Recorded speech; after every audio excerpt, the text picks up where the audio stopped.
Assalamualaikum warahmatullahi ta'ala wabarakatuh.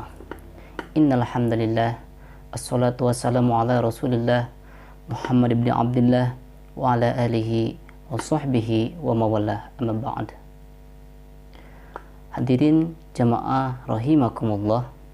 Pertama, marilah kita panjatkan puja-puji serta rasa syukur kita kepada Allah Subhanahu wa taala. Salawat serta salamnya mudah-mudahan tetap tercurahkan kepada Nabi kita baginda Muhammad sallallahu alaihi wasallam. Alhamdulillah, pada kesempatan sekarang ini kita akan melanjutkan pembahasan kitab Safinatun Najah. Selepas kita kemarin membahas tentang faslun fi syuruti ijazail hajari, bersuci dengan menggunakan batu, dan sekarang kita akan membahas tentang fardu wudu. Tapi alangkah lebih baiknya dan alangkah lebih berkahnya lagi, semoga ilmu yang kita peroleh dalam kegiatan mengaji bersama ini lebih bermanfaat, luas manfaatnya. Maka kita bertawasul terlebih dahulu untuk pengarang kitab, dan semoga Allah selalu merahmati mereka, amin ya Allah, amin ya rabbal alamin. A'udzubillahi minasyaitonirrajim. Bismillahirrahmanirrahim. Ila hadratin Nabil Mustafa Sayyidina Muhammadin sallallahu alaihi wasallam wa ala alihi wa sahbihi wa azwajihi wa dzurriyyatihi wa ali baitil kiram, thumma khususan ila arwahi musannif hadzal kitab ya Syekh Muhammad Nawawi bin Umar Al-Jawi wa Syekh Salim bin Sumair.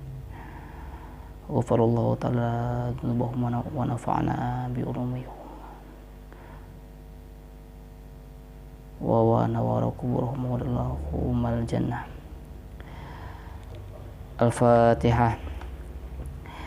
A'udzu billahi minasyaitonir rajim. Bismillahirrahmanirrahim. Alhamdulillahi rabbil alamin, arrahmanir rahim, maliki yaumiddin, iyyaka na'budu wa iyyaka nasta'in, ihdinas siratal mustaqim, siratal ladzina an'amta 'alaihim ghairil maghdubi 'alaihim waladdallin. Rabbi firli wa li walidayya, amin.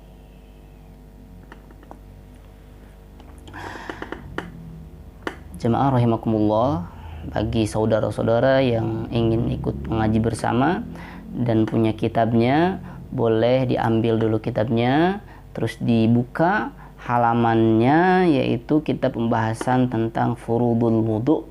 Kalau di saya sendiri ini halaman 18 ya, boleh dibuka sambil kita mengaji, dibuka kitabnya, lalu sambil dilogat bareng-bareng kitab Safinatun Najah tentang pembahasan furudul wudu. Bismillahirrahmanirrahim. Faslun, fasal.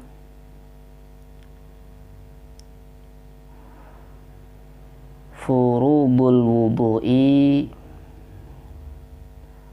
fardunya wudu.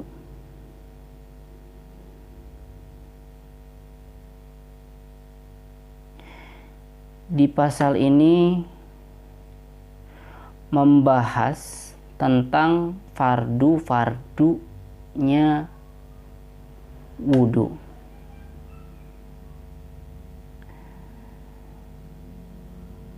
Jadi ada beberapa hal atau beberapa praktek dalam ibadah wudu yang menjadi fardu-fardu dalam wudu itu sendiri. Lalu apa yang dimaksud dengan fardu?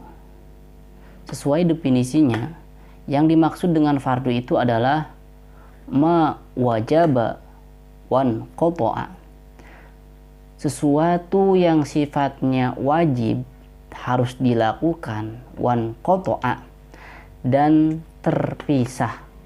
Jadi menjadi bagian yang berbeda dari bagian sebelumnya, tapi keseluruhannya itu merupakan wajib dilakukan. Seperti halnya dalam ibadah sholat pun ada yang namanya rukun sholat atau fardu sholat. Dalam wudhu pun sama, ada yang namanya fardu wudhu. Secara definisi, fardu wudhu dan fardu sholat itu adalah sama. Ma wajaba wan qata'a, sesuatu yang sifatnya wajib serta terpisah menjadi bagian yang berbeda. Akan tetapi ada perbedaan antara fardu wudhu dan fardu sholat, di mana fardu wudhu ini bisa dilakukan secara tafrik atau terpisah, mufarokoh atau terpisah, yaitu dapat dilakukan dengan jeda waktu tertentu. Seperti halnya kita mungkin sudah sering melaksanakan wudhu, di mana wudhu itu ada kita membasuh wajah, membasuh tangan, mengusap sedikit dari rambut atau kepala kita bagian atas. Nah, itu merupakan contoh dari fardu wudhu. Fardu wudhu yang tadi saya sudah jelaskan itu bisa dilakukan secara tafrik, dalam artian seperti ini. Kalau kita berwudhu membasuh wajah, udah niat membasuh wajah terus membasuh tangan. Nah, wajah dan tangan itu fardu wudhu sesuatu yang terpisah. Wajah kita basuh, tangan kita basuh, itu bagian yang terpisah, tapi semuanya keseluruhannya menjadi wajib. Lalu setelah itu kita mentafriknya, menjedaknya. Misalkan dijeda 1 jam kemudian, saat kita membasuh tangan, kita berhenti. Lalu dijeda selama 1 jam. Lalu 1 jam kemudian, kita melanjutkan tinggal mengusap rambut bagian atas, lalu kaki. Nah, apakah sah? Sah. Asalkan selama waktu tertentu, waktu yang tadi saat dia memulai wudhunya, terus sampai waktu saat dia melanjutkan wudhunya lagi, itu tidak diisi oleh hal-hal yang dapat membatalkan wudhu, maka wudhunya menjadi tetap sah walaupun dijeda waktu selama 1 jam. Akan tetapi kalau sholat, kita tahu rukun sholat atau fardu sholat salah satunya adalah berdiri, lalu ruku, lalu iktidal, berdiri setelah ruku, itu adalah fardu sholat.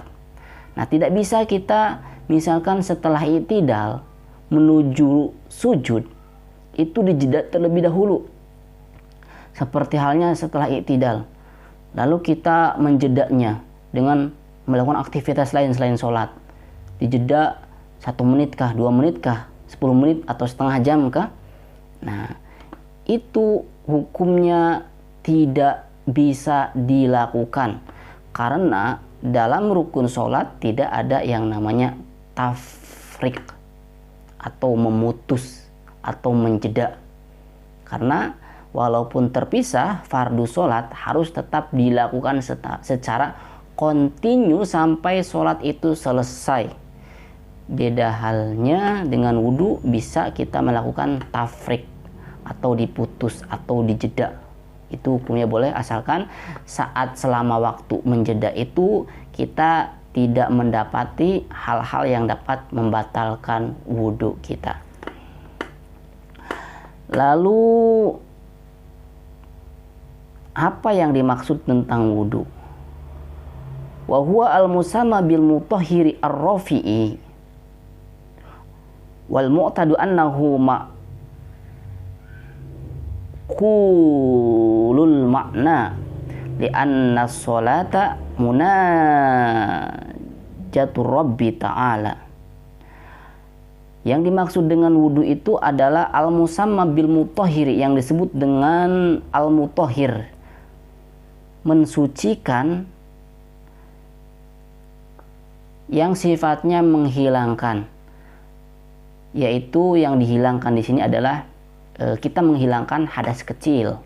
Karena tentu wudhu itu adalah hal yang kita lakukan untuk menghilangkan hadas kecil. Sementara untuk hadas besar kita tidak bisa menghilangkannya dengan wudhu, tetapi kita melakukannya dengan mandi besar atau adus atau zunub gitu ya. Nah, yang dihilangkan oleh wudhu di sini adalah hadas kecil saja. Terus juga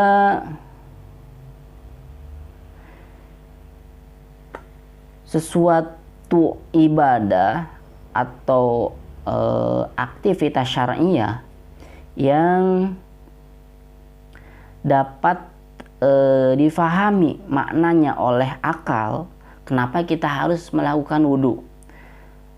Li'anna sholata munajatu rabbi, karena sungguhnya sholat itu adalah bentuk munajat kita kepada Allah Subhanahu wa ta'ala. Yang dimaksud dengan munajat adalah kita berkomunikasi secara rahasia karena kedekatannya kita, posisi kita dengan Allah Subhanahu wa ta'ala.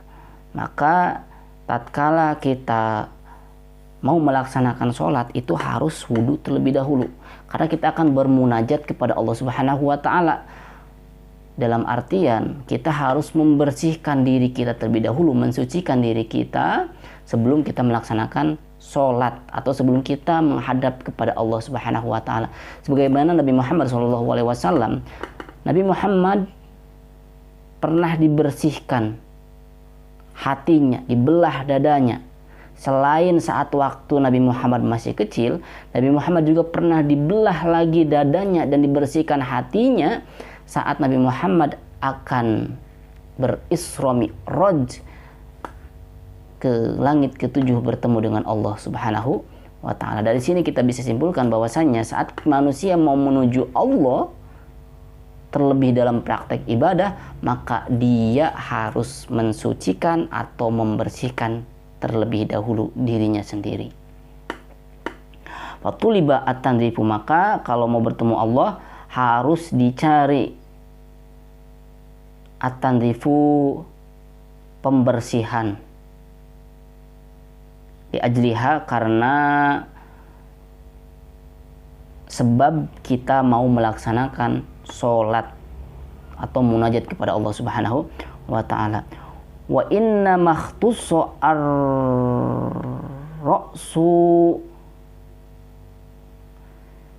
li sutrihi ghaliban, dan tentunya dikhususkan kepala itu bil mashi,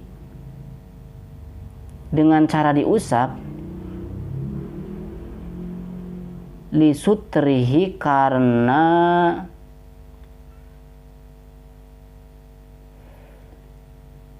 tertutupnya kepala tersebut. Jadi bagian kepala ini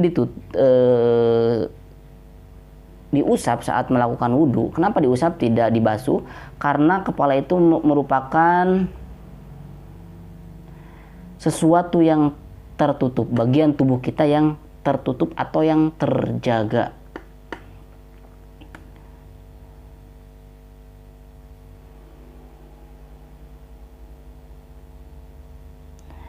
Maksud terjaga di sini itu jarang sekali seseorang melakukan maksiat dengan bagian kepalanya, jadi tertutup, terjaga. Nah, maka cukup dengan diusap. Lalu faktufiya fihi, dan dicukupkan dalam bagi kepala apa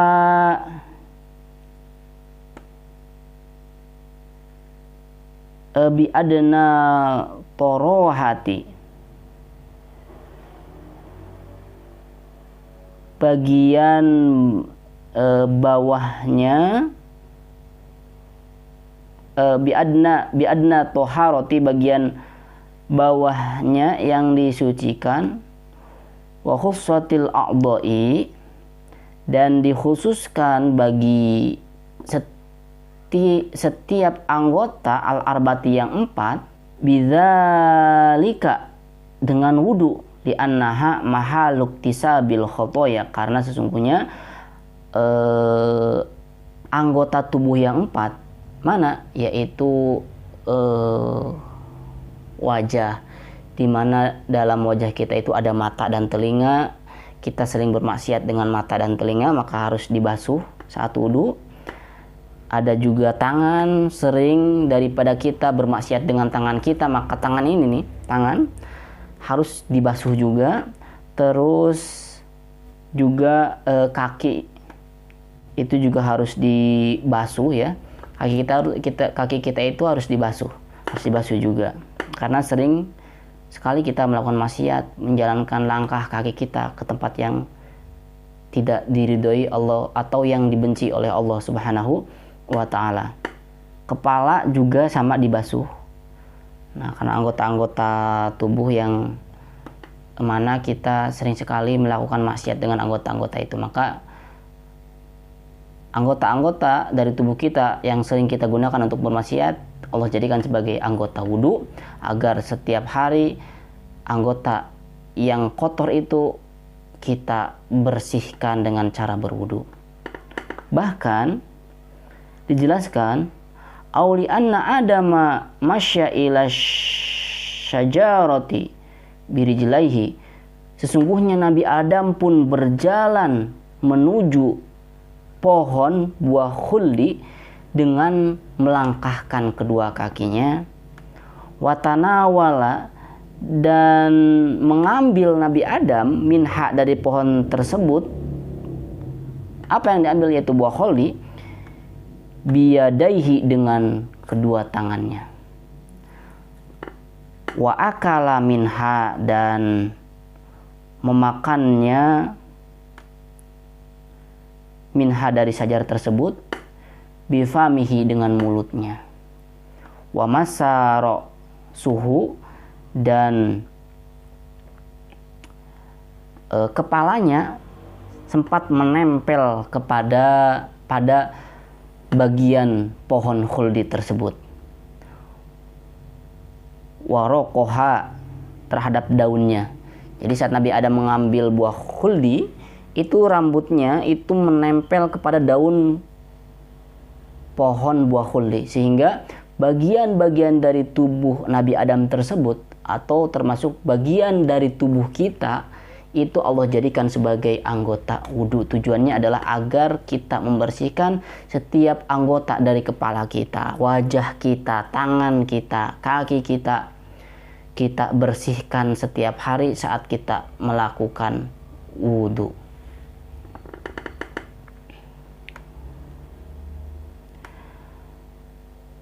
Furudul wudu'i sitatun, fardunya wudu itu ada 5. Nah, wudu yang kita lakukan fardunya sitatun ada 6. Fardu wudu yang kita lakukan, terlepas itu wudu yang sifatnya sunnah ataupun yang sifatnya wajib. Seperti halnya wudu sunnah itu adalah wudu yang kita lakukan saat kita mau tidur di waktu malam. Atau wudu yang wajib tatkala kita mau melakukan sholat, maka kita harus wudu terlebih dahulu. Itu semuanya ada 8. Al-awalu, yang pertama, an-niyatu adalah niat.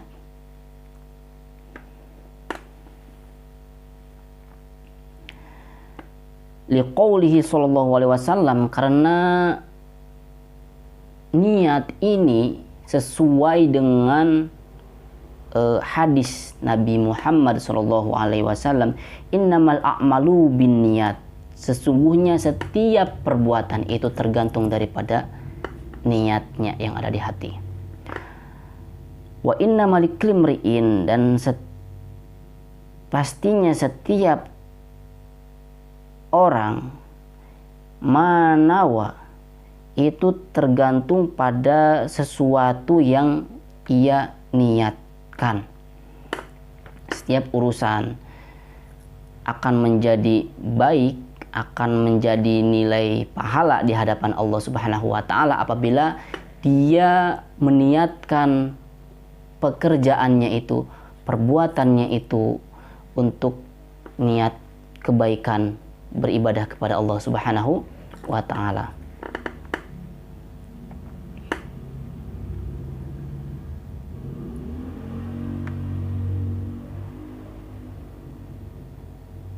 Wa inna malikul mri'in, dan sesungguhnya setiap orang jazaun, ada balasannya, ada ganjarannya, ma untuk sesuatu, nawahu yang meniatkan orang tersebut untuk perkara itu. In khairon fa khairun, apabila dia meniatkan untuk kebaikan, fa khairun, maka baginya akan memperoleh kebaikan. Wa in syarron fa syarrun, apabila dia meniatkan pekerjaannya itu untuk keburukan, fa syarrun, maka baginya adalah keburukan pula di sisi Allah Subhanahu wa taala.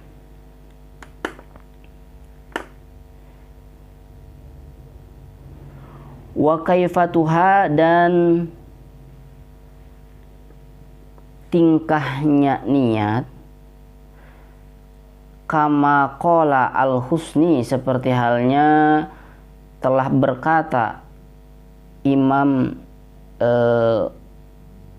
Husni, al-Husniyu, Imam Husni, in kana al-mutawadi'u, apabila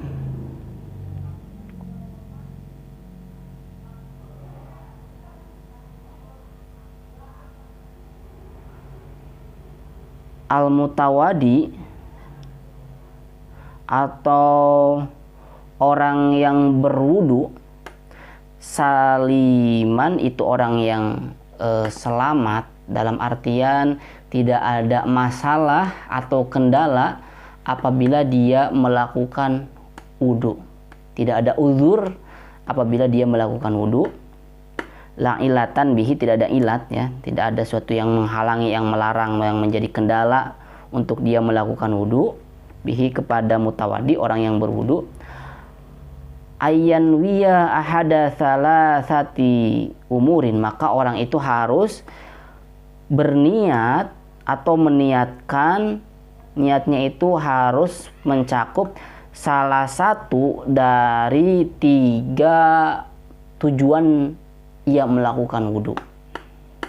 Ahaduha ayan wiya raf al hadasi, yang pertama dia harus meniatkan raf al hadasi, untuk menghilangkan hadas.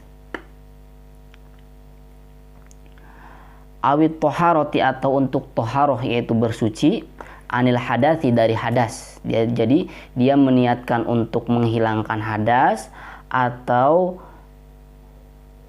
meniatkan untuk bersuci dari hadas. Yang dimaksud di sini yaitu tentu jelas hadas yang kecil.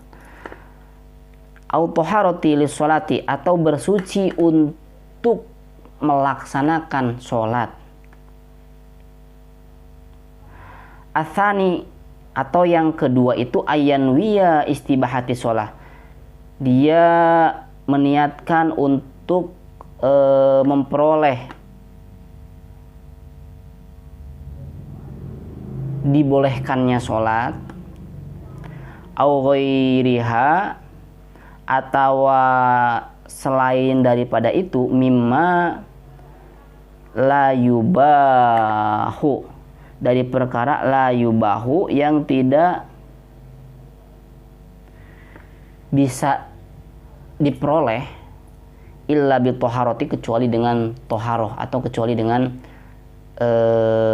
berwudu.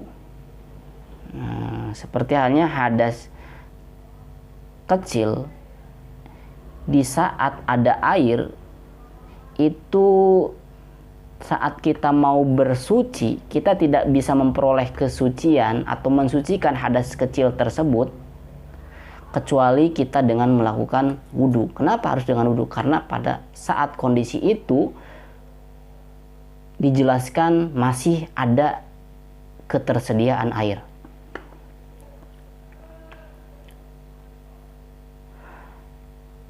As-salisu atau yang ketiga. Yang ketiga adalah ayanwiya fardul wudu'i, meniatkan untuk melakukan fardu wudu, dibolehkan ya.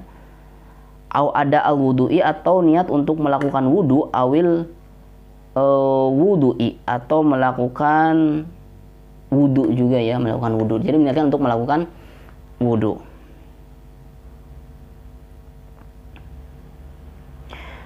Beda halnya dengan orang yang dia memiliki ilat. Misalkan orang yang setiap waktu itu dia selalu buang air kecil. Jadi tidak terasa dia buang air kecil, yang berarti dia dalam kondisi sakit atau memiliki penyakit. Dalam setiap hari dia buang air kecil, menetes air dari kemaluannya yang merupakan itu penyakit. Maka saat dia berwudu, itu tentu saat dia melakukan wudu, di waktu dia berwudu pasti dia mengeluarkan kencingnya itu, yang mana kencingnya itu adalah suatu penyakit yang selalu keluar secara terus menerus. Maka dia tidak bisa melakukan niat sebagaimana yang tadi disebutkan dari 3 kategori niat yang tadi. Hanya dia dikhususkan untuk melakukan niatnya. Apa niat yang ia ucapkan atau yang dia maksudkan dalam kondisi tersebut? Tentu dia tidak bisa meniatkan untuk menghilangkan hadas. Kenapa? Karena saat berwudu dia selalu mengeluarkan hadas, mengeluarkan najis. Maka dia tidak bisa meniatkan wudunya itu untuk menghilangkan hadas. Akan tetapi dia harus meniatkan wudunya untuk memperoleh dibolehkannya melakukan ibadah sholat. Karena itu hukumnya ada yang dinamakan dengan rukhsah atau keringanan. Jadi niatnya harus listibahati sholat, agar diperbolehkannya sholat. Dan wudunya pun harus dilakukan saat dia akan melakukan sholat. Jadi saat wudu selesai dia langsung melakukan sholat. Tidak boleh dijeda dengan kegiatan-kegiatan yang lain kalau memang dia konteksnya memiliki penyakit seperti yang tadi dijelaskan. Lalu asani ghuslul wajhi, yang kedua itu adalah membasuh wajah. Membasuh wajah, ini bagian ini nih. Tidak asing lagi, kita selalu membasuh bagian ini saat kita berwudu. Lalu bagian mana saja yang dikategorikan sebagai wajah yang harus kita basuh saat kita berwudu? Wa huwa wa ma baina manabiti sya'ri ra'sihi, yang termasuk ke dalam area wajah adalah sesuatu antara tempat tumbuhnya rambut, sya'ri ra'sihi, wa tahta muntaha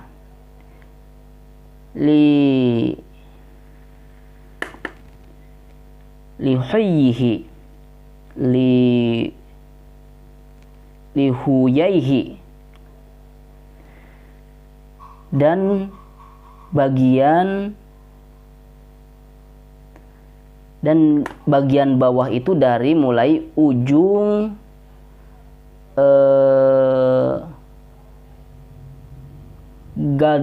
gadu ya, ini apa, dagu, dan bagian bawah itu dari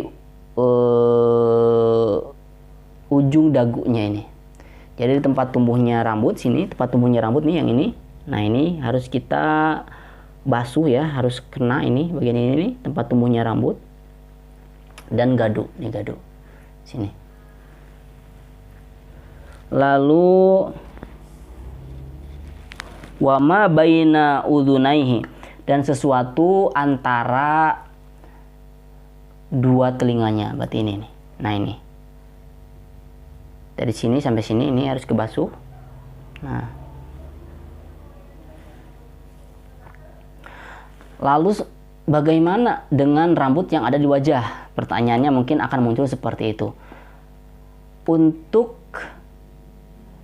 bulu mata, halis, lalu kumis itu harus dibasuh semuanya, baik laki-laki atau perempuan. Akan tetapi apabila seorang laki-laki yang memiliki janggut yang tebal atau memiliki brewok ya, atau godeg itu brewok yang tebal, maka cukup bagian zahirnya saja, yang terlihatnya saja yang ia basuh, tidak harus nyampe ke dalam kalau memang janggut sama godegnya itu panjang. Kenapa?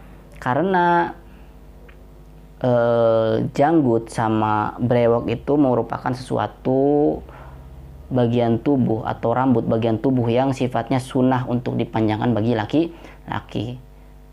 Lalu bagaimana apabila ada perempuan, contohnya misalkan perempuan itu memiliki janggut yang sangat tebal atau misalkan juga memiliki brewok yang sangat tebal, maka seperti apa cara wudunya?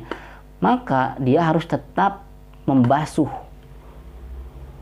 brewok sampai janggutnya itu ke bagian dalam-dalamnya atau bagian kulitnya. Kenapa berbeda? Tadi laki-laki katanya boleh hanya bagian zahirnya saja yang terlihat, sementara perempuan kalau misalkan berbrewok atau berjanggut harus sampai kepada kulitnya. Karena bagi perempuan janggut sama brewok itu tidak disunahkan untuk dipanjangkan, maka harus diusap. Lalu apabila ada tumbuh daging dari wajah, mau kecil ataupun besar, mau misalkan dagingnya panjang, maka itu harus ikut juga dibasuh apabila tumbuhnya di bagian wajah. Nah, harus ikut juga daging jadi tersebut itu harus ikut dibasuh juga.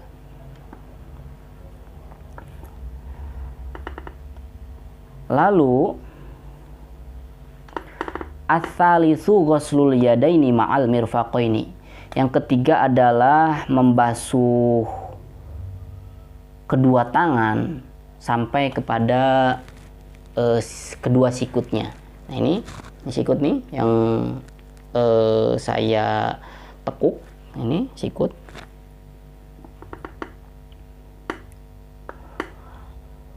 Au qadrihima ingda faqdihima,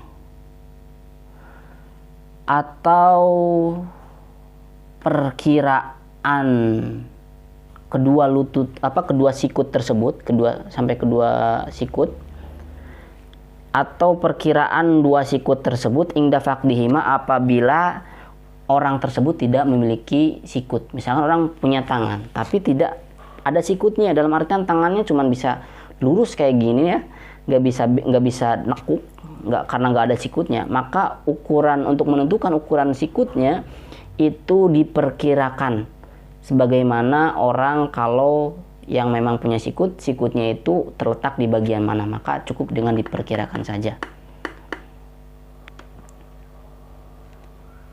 Wal ibaratu bil mirfaqaini, dan yang dihitung sebagai ukuran sikut dari tangan sampai sikut ingda wujudihima, menurut wujudnya atau fisiknya, walau fi ghairi mahalihima, walaupun bukan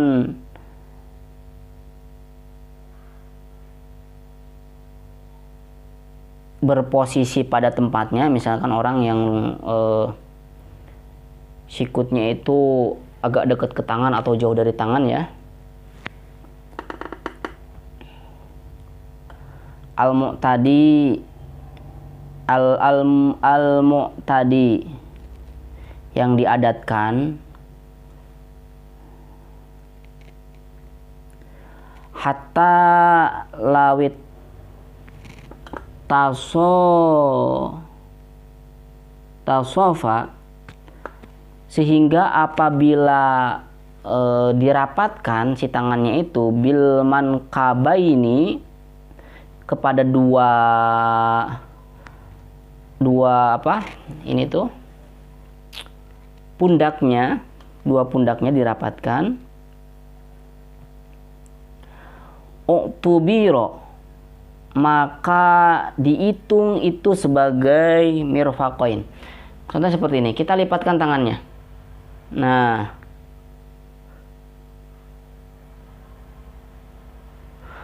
maka saat kita melipat, ini ada sesuatu yang rapat nih di bagian ini nih.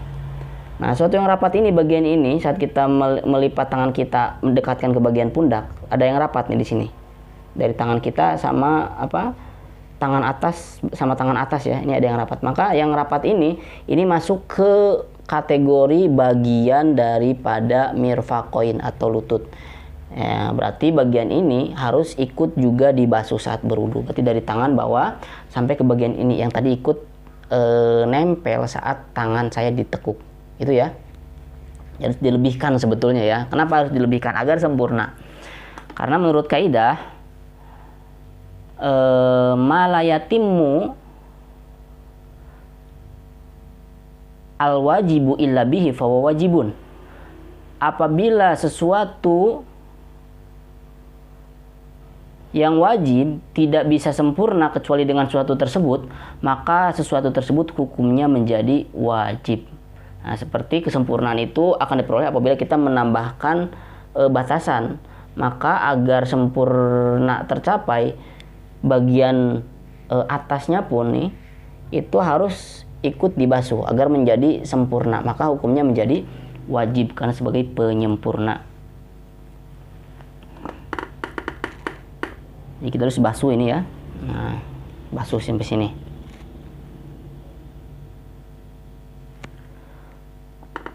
Nah, sama juga apabila ada tumbuh daging di bagian tangan gitu kan.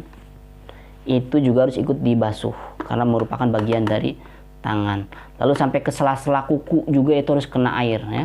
Sela-sela kuku, sela-sela jari, makanya bagi orang yang punya kuku itu bagusnya dipotong, sunnahnya dipotong. Kenapa? Karena kalau orang kukunya panjang, identiknya itu akan banyak kotoran yang menempel atau yang terselip di dalam kukunya. Sehingga kalau ada kotoran banyak di dalam kukunya, kita berwudu, air itu susah masuk ke bagian kuku karena terhalang oleh kotoran-kotoran tersebut. Maka orang yang kuku panjang itu sebaiknya dipotong kalau memang kita tidak bisa merawat kuku itu dengan bersih. Lalu ar-rabi'u, yang keempat adalah mashu syai'in minar ro'si, mengusap, bahasanya mengusap ya, mengusap sesuatu minar ro'si dari bagian kepala. Jadi usap sebagian saja, tidak boleh semuanya. Semuanya boleh enggak Ustaz? Boleh saja, tapi dicukupkan hanya sebagian saja. Walau ba'da sya'ratin, ataupun walaupun hanya sebagian daripada rambutnya ya. Au qadrahuma, atau perkiraannya ya, perkiraan dari sebagiannya tersebut. Perkiraan dari sebagiannya tersebut. Minal basyarati, dari kulit. Dari kulitnya. Atau boleh kulitnya juga nih yang di atasnya. Atau rambutnya juga. Cuman kalau kita mengusap rambut yang bagian mana yang kita boleh untuk diusap? Yaitu wasyartu sya'ri, dan syaratnya rambut al-mamsuhi yang diusap saat berwudu, syarat rambut yang harus diusap nih, hati-hati. Banyak orang yang main usap rambut saja, dia nggak tahu bagian mana rambut itu yang dibolehkan untuk diusap. Kalau kita mengusap rambut yang salah, berarti wudunya juga salah. Wudunya salah, kita sholatnya juga tidak sah. Kalau sholat tidak sah, tidak akan diterima. Kalau sholat sudah tidak sah, tidak diterima, maka seperti halnya orang itu tidak melaksanakan sholat sama sekali. Nah, itu penting sekali kita makanya belajar ilmu untuk tata cara kita menyempurnakan sholat kita.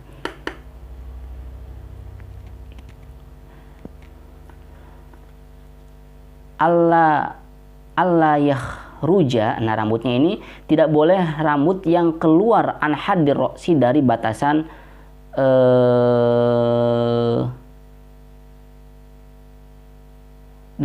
kepala ya. Jadi rambutnya itu tidak boleh yang keluar dari batasan kepala. Mana yang kepala nih. Ini kepala nih, yang tempat tumbuhnya rambut nih. Di atasnya kepala. Kalau kesininya berarti bukan. Nah, kita boleh mengusap bagian ini, tapi tidak boleh mengusap bagian ini. Kenapa? Bagian ini nggak boleh, karena kalau kita tarik ke depan, ini posisinya melewati kepala atau kulit tempat tumbuhnya rambut. Ujung tempat tumbuhnya rambut nih, nggak boleh. Nah, kalau yang ini, nah ini walaupun panjang boleh-boleh saja, karena kalau tarik ke depan masih posisinya di atas kepala. Saat tarik ke belakang masih ada di atas kepala. Saat ditarik ke samping posisinya masih ada di atas kepala, maka boleh. Nah, kita nggak boleh juga mengusap rambut yang misalkan nah ini sebelah sini, ini ujung misalkannya, ini kalau ditarik ke depan ini melewati batasan kepala, batasan tempat tumbuhnya rambut, nggak boleh ini, nggak boleh. Maka yang harus diusap adalah bagian ini. Maka cari amannya usaplah bagian ini. Atau mau kepalanya sekalian yang diusap boleh. Soalnya saya lihat orang yang saat berwudu itu dia hanya mengusap, main usap gitu, main diusap rambutnya, rambut yang ini nih, yang ujung. Dia nggak tahu kalau itu tuh sebetulnya bukan termasuk kepada sya'run yang diperbolehkan untuk diusap saat melakukan wudu. Itu penting banget bagi kita ya untuk belajar. Ini tidak boleh salah untuk mengusap rambut.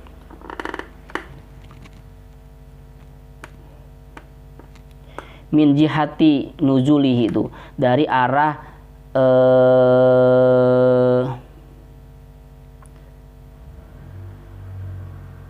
keluarnya rambut. Nuzulihi, dari arah keluarnya rambut, berarti hanya rambut, bagian rambut yang di area tempat tumbuhnya rambut saja.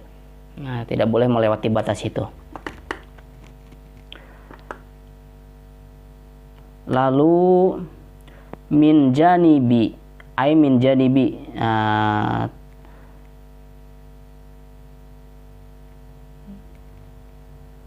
ay janibi, dari sisi yang mana saja. Nah, sisi ini nih, tidak boleh rambut yang melewati batas sisi-sisi tempat tumbuhnya rambut nih yang kita usap, nggak boleh. Lalu kana laumadahu, apabila rambutnya panjang, bi an kana mutaja'idan, atau rambutnya itu galing, maka tidak boleh mengusap rambut yang keluar dari batasan tempat tumbuhnya rambut, termasuk dari setiap sisi nih tempat batasan tumbuhnya rambut, tidak boleh mengusap rambut yang keluar dari batasan itu.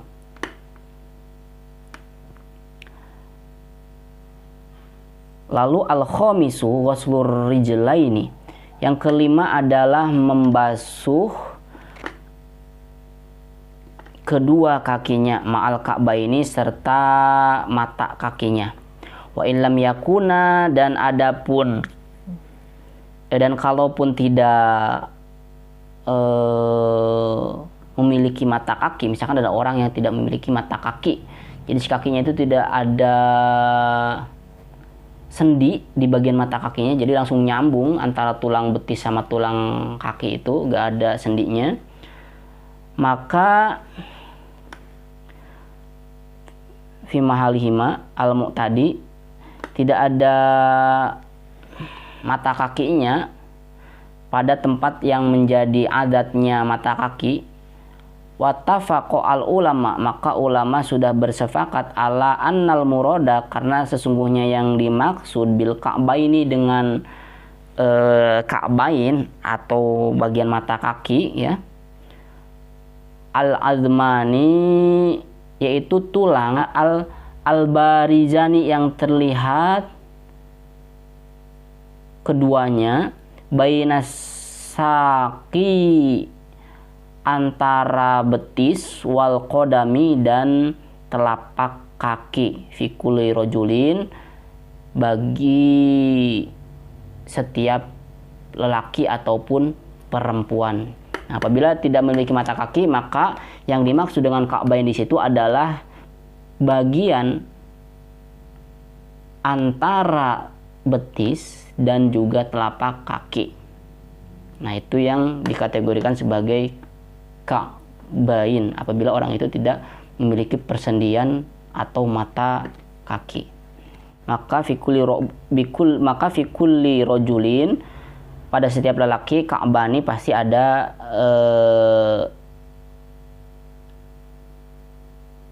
mata kakinya atau bagian yang dihitung atau yang diperkirakan sebagai posisi mata kaki. Apabila dia tidak memiliki mata kaki, maka cukup diperkirakan di mana posisi mata kakinya, yaitu antara betis dan juga telapak kakinya.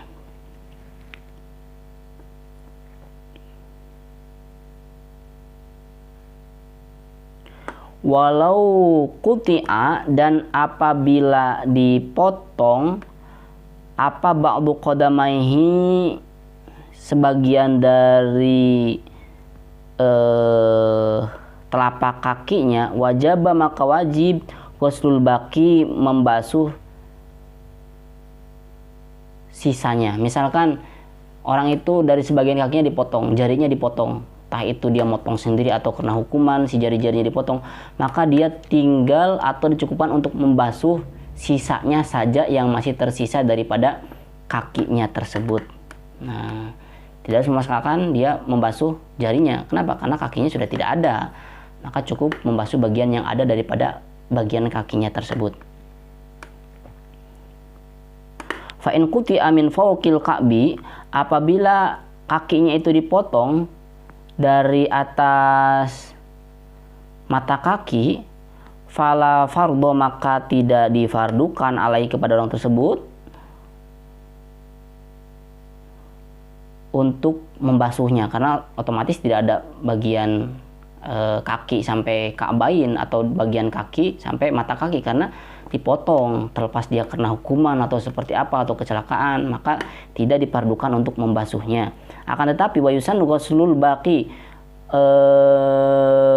dan disunahkan untuk membasuh sisanya dari kaki tersebut. Jadi yang ada, misalkan dibasuh, disunahkan membasuh bagian yang ada dari kakinya, dibasuh yang masih ada di bagian kakinya itu. Lalu wayajibu ghuslu ma alaihima min sya'rin wa ghairihi, dan diwajibkan untuk membasuh sesuatu yang ada di kakinya itu, min sya'rin, yang termasuk dari jenis rambut, wa ghairihi, atau selain daripada rambut. Misalkan di kakinya itu ada rambutnya atau ada daging yang jadi, yang tumbuh gitu kan, maka itu harus ikut juga dibasuh saat melakukan wudhu.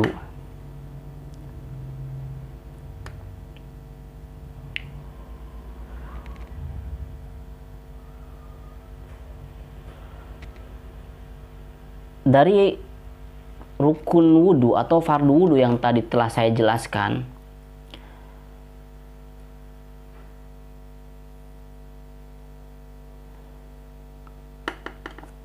diambil berdasarkan sumber Al-Quran dan hadis Nabi Muhammad Sallallahu Alaihi Wasallam. Pertama, fardu wudhu itu tadi ada yang namanya niat. Lalu dari manakah sumber niat itu menjadi hal yang dikategorikan sebagai fardu wudhu? Maka niat ini bersumber daripada dalil hadis Nabi Muhammad Sallallahu Alaihi Wasallam, innamal a'malu binniyat. Lalu yang kedua,